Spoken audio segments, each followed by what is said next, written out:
certain point, it just became beautiful. After he did the boulder problem, it was just so clear to all of us that how well we knew him, that he was having like the most wonderful day in his life. And he was doing something that no human had ever done before. But then also on our film side, you know, our team had worked so hard training for that day, and they had like seamless, perfect execution too. So there was a real pride ultimately. But I don't know, I think we're all, as we're watching the film now with audiences, there is a bit of a PTSD going on as we remember, what it felt like. Well, I mean, so it's not so much conquering fear, and I talk about it a bit in the film, but it's more about broadening my comfort zone, or basically getting, you know, preparing to the point where I feel comfortable in a situation that used to seem super scary. So it's, you know, I mean, it's kind of a subtle difference, but it's not conquering your fear in so much, you know, because that typically means overcoming your fear, like walking up to something that seems scary, but then managing to do it anyway.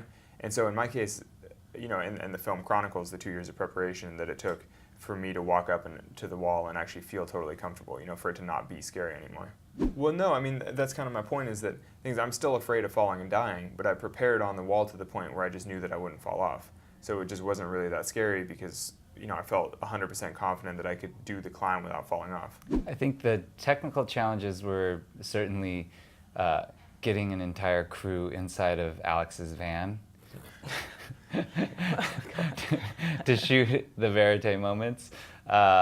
And then probably the second most technical was putting an entire, you know, film crew on the wall, on a 3,000-foot wall, and maneuvering everybody around and choreographing how we were going to shoot it and where everybody was going to be. I mean, so I've climbed my whole life in some form, you know, trees and buildings and little things like that when I was a kid, and then I started climbing in the climbing gym, and then eventually transitioned to the outdoors when I dropped out of university at 19. So I've been climbing outdoors full time since then, and free soloing has always represented an important part of climbing to me.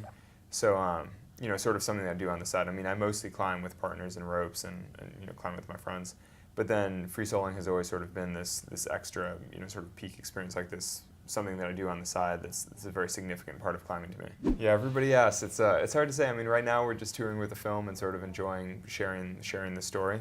You know, I've been mostly climbing in the gym, and hopefully we'll get outdoors again at some point and climb other walls, but we'll see.